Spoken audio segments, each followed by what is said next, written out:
Hi viewers, welcome to our channel. ప్రస్తుతం మనతో ఉన్నారు హైకోర్టు అడ్వకేట్ అలాగే పొలిటికల్ అనలిస్ట్ హనుమత్ ప్రసాద్ గారు.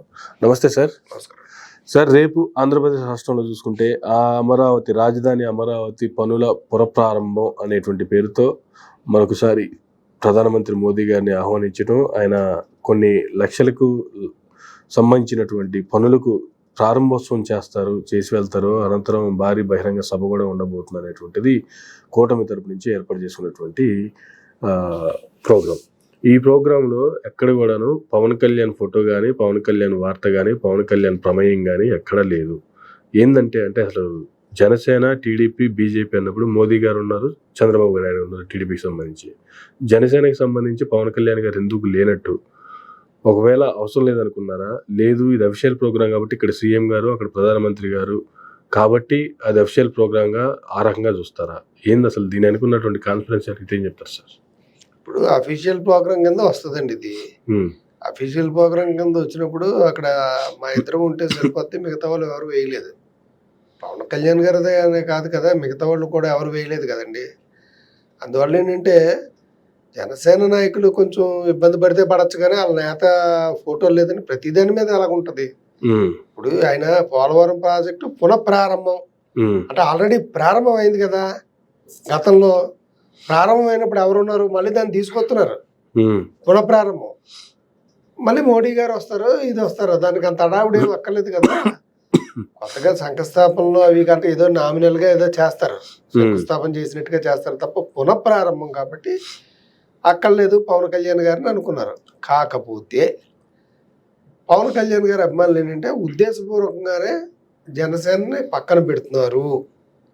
రెండోది, ఈయన ఉప ముఖ్యమంత్రి కదా ఫస్ట్ ప్రభుత్వంలో.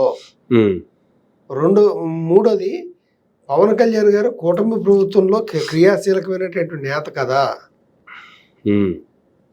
మరి ఆయన్ని పక్కన పెట్టడం ఎంతవరకు సమంజసం?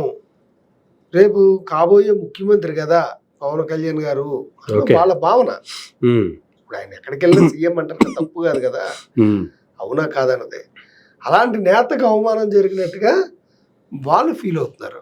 ఓకే, బట్ తెలుగుదేశం వాళ్ళు ఎలా ఫీల్ అవుతున్నారంటే ప్రతిదానికి కూడా, ప్రతి విషయానికి పవన్ కళ్యాణ్ గారిని ఎందుకు ఎంకరేజ్ చేస్తున్నారు? ఆయన్ని ఎంకరేజ్ చేయడం వల్ల ఏంటంటే తెలుగుదేశం తాలూకు కేడర్ కకావికలు అయిపోయే పరిస్థితి ఉంది. పిఠాపురంలో ఎంత స్ట్రాంగ్ గా ఉండేటువంటి తెలుగుదేశం ఎంత వీక్ అయిపోయింది. ఆ వీక్ చేయడానికి కారణం ఎవరు? ఎక్కడైనా గౌరవం ఇచ్చారా? ఏదైనా పరిస్థితి వచ్చినప్పుడు ఆయన కలగజేసుకుని సర్ది చెప్పే ప్రయత్నం వాళ్ళ నేతలకు చేశారా? ఎక్కడైనా అక్కడ నా గెలుపుకి కారణం మీరే అంటూ అనేక సందర్భాల్లో కొనియాడినటువంటి పవన్ కళ్యాణ్ గారు పిఠాపురం ఆయన్ని, తెలుగుదేశం ఆయన ఎవరు, ఆయన పేరు వర్మ గారిని, ఎలక్షన్ల ముందు ఎలక్షన్ల తర్వాత ఆయన వ్యవహరించిన తీరు. రీసెంట్ గా 4-5 days బ్యాక్ కూడా పిఠాపురంలో ఒక ప్రోగ్రామ్ జరిగింది. ఆ ప్రోగ్రామ్ కి వర్మ గారికి ఇన్విటేషన్ లేదు, ప్రోటోకాల్ ప్రకారం మీరు రావడానికి వీల్లేదని చెప్పి పోలీసులు వెనక పంపించేశారు. సో అంతే కదా, ఇన్విటేషన్ లేదంటే ఇప్పుడు నన్ను ఇన్విటేషన్ లేదని వెనక పంపించారు. సో రేపు పొద్దున్న ఇవన్నీ కూడా వాళ్ళ మైండ్లో కూడా ఉంటాయి కదా, ఎక్కడికక్కడ మనల్ని అణగదొక్కడానికి ట్రై చేస్తూ ఉండడం. రెండోది, ఇవాళ ఒక ఇన్సిడెంట్ జరిగింది సింహాచలంలో. ఇన్సిడెంట్ జరిగినప్పుడు అసలు కారణాలు ఏంటో తెలియకుండా ప్రభుత్వానికి సపోర్ట్ ఇచ్చే రకంగా కూటమి ప్రభుత్వంలో ఉంటూ కూటమి మీద విమర్శలు చేసే రకంగా ఒక ఆయన జనసేన నేత ట్వీట్ పెట్టాడు. మేము ఎన్నిసార్లు అడిగినా కూడా అధికారులు పట్టించుకోలేదు, ఇలా చేయలేదు, దానివల్ల ఇలా జరిగింది అన్నట్టుగా పెట్టాడు. ఆ తదనంతరం ట్వీట్ తీసాడు అనుకోండి, కొన్ని వేల మందికి వెళ్ళిపోయింది, లక్షల మందికి వెళ్ళిపోయింది ట్వీట్ నిమిషాల్లో. ఇంక తీసేసిన లాభం ఏంటి? తీసిన ఒకటే, తీయపోయిన ఒకటి అందరికీ తెలిసిపోయింది. డిలీట్ చేయలేదు కదా. ఇలాంటివి తెలుగుదేశం పార్టీ మనస్తాపన కారణం అవుతున్నాయి.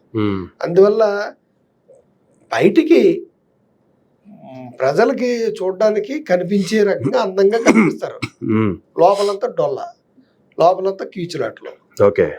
ఆ నేపథ్యంలో భాగంగానే అంత మైలేజ్ ఇవ్వక్కలేదు అనుకున్నారో ఏంటో తెలీదు, చంద్రబాబు నాయుడు గారు వేసుకున్నారు. పవన్ కళ్యాణ్ గారు మామూలుగా వస్తారు, అందరూ వచ్చినట్టుగానే, మినిస్టర్లు అందరూ వచ్చినట్టుగానే వస్తారు.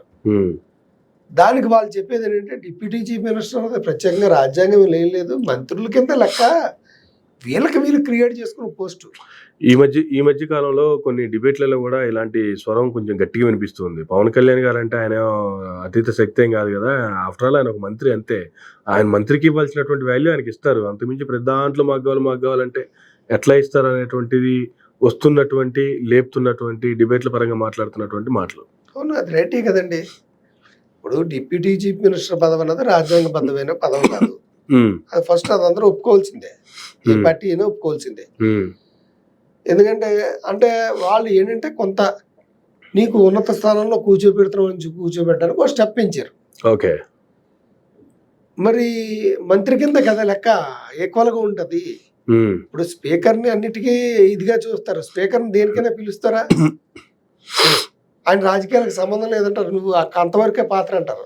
అవును, అలాగే డిప్యూటీ చీఫ్ మినిస్టర్ స్పీకర్ అంటే రాజ్యాంగబద్ధమైన పాత్ర, వాళ్ళే లెక్క చేయరు బయటకు వచ్చాక. ఇంకా డిప్యూటీ చీఫ్ మినిస్టర్ అంటే చీఫ్ మినిస్టర్ తర్వాత చీఫ్ మినిస్టర్ అని అనిపించుకు లేదా కనిపిస్తుంది అంతే. ఓకే, కానీ అందులో ఏమి ఉండదు, chief minister main. Deputy chief minister పదవి అన్నది రాజ్యాంగంలో లేదు. ప్రోటోకాల్లోకి వచ్చేటట్టు మినిస్టర్ ప్రోటోకాలే. ఓకే, వీళ్ళు ఏమన్నా ఇచ్చుకుంటే ఇచ్చుకోవాలి తప్ప అంతకు మించి ఏమి ఉండదు.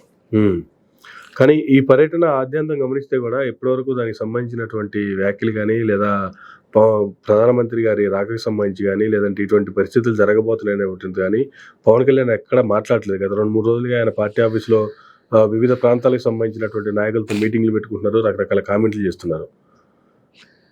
ఇప్పుడు వాళ్ళకైతే ఇబ్బంది ఏమి లేదు, కింద స్థాయి క్యాడర్కి అన్న ఇబ్బంది ఉంటుంటారు. పవన్ కళ్యాణ్ గారు నోరిప్పి ఆయన అసంతృప్తి అన్న వెళ్ళగెక్కితే అప్పుడు దాని గురించి చర్చ పెట్టుకుంటే బాగుంటుంది అందరం. ఎందుకంటే ఆయనకి నిజంగా ఎక్కడ మండింది అనుకోండి, ఆయన ఎవడో కంట్రోల్ చేయలేడు, డైరెక్ట్గా పబ్లిక్లోనే మాడతాడు.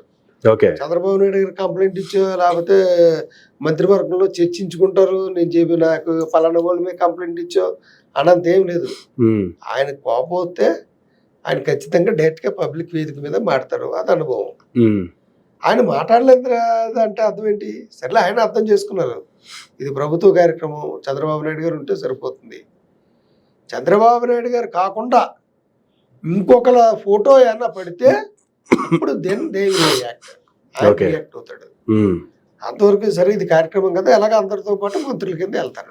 జనరల్ గా గత 4-5 రోజులుగా ఇటువంటి వ్యాఖ్యలన్నీ సోషల్ మీడియాలో చక్కెర్లు కొడుతున్న సమయంలో పవన్ కళ్యాణ్ గారు నిన్న ఆయన పార్టీ ఆఫీసులో కార్యకర్తలతో మాట్లాడుతూ వాళ్ళ బాబుకు సంబంధించినటువంటి అంశాన్ని ఒకటి లేపుకొచ్చారు. అంటే ఈ అంశాలన్నీ పక్కదారి పట్టించడానిక, దాన్ని డైవర్షన్ పాలిటిక్స్ లానే చూడాలా, లేదు నిజంగా ఇబ్బంది పడుతున్నారు కాబట్టి మాట్లాడారు అనుకోవాలా?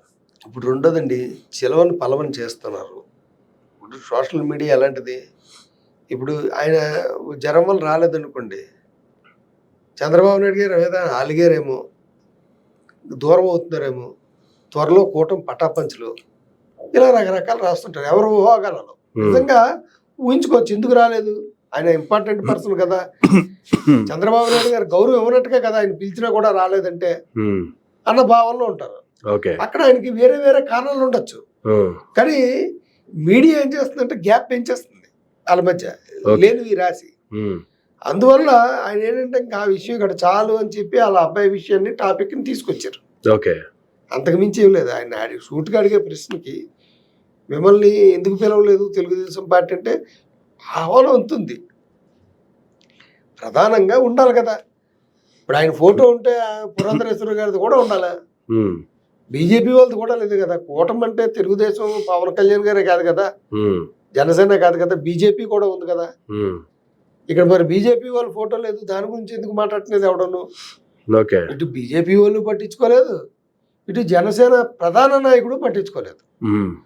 సో చంద్రబాబు నాయుడు గారు ఆయన మోడీ గారు ఉంటారు, కేవలం కార్యకర్తల మధ్య జరుగుతున్నటువంటి ఫైట్ తప్ప అంతకంటే ఏమి లేదు. ఎక్కడంటే లోపల బాధ ఉంటే ఉండొచ్చు, నాకు కూడా సీట్ వేసి మోడీ గారి పక్కన ఉంటే బాగుంటది, నేనే కదా కలిపాను వాళ్ళిద్దరు, నేను లేకపోతే ఈరోజు తెలుగుదేశం పార్టీ అనేది లేదు కదా, మా వాళ్ళు మాత్రమే గెలిచారన్న భావన వాళ్ళలో ఉంది.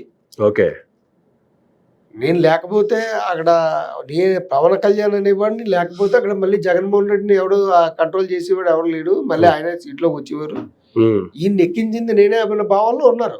ఓకే. అందువల్ల ఆ వంకన అన్న మనస్తాపం పడి ఇంత నేను చేస్తే నాకు ఇచ్చేటువంటి విలువ ఇదా అనేసి బాధపడితే బాధపడచ్చేమో కానీ అది పైకి ఏమీ చెప్పుకోలేదు. ఎందుకంటే బీజేపీ వాళ్ళు కూడా వేయలేదు కదా. ఓకే. కాబట్టి దీన్ని ఎక్కువగా ఆలోచించాల్సిన అవసరమే లేదు. అంటే ఎక్కువగా ఏంటంటే వాళ్ళు బయటపడితేనే కానీ మనం ఆలోచించవలసిన అవసరం లేదు. ఎక్కువగా ఆలోచిస్తున్నట్టుగానే ఉంది.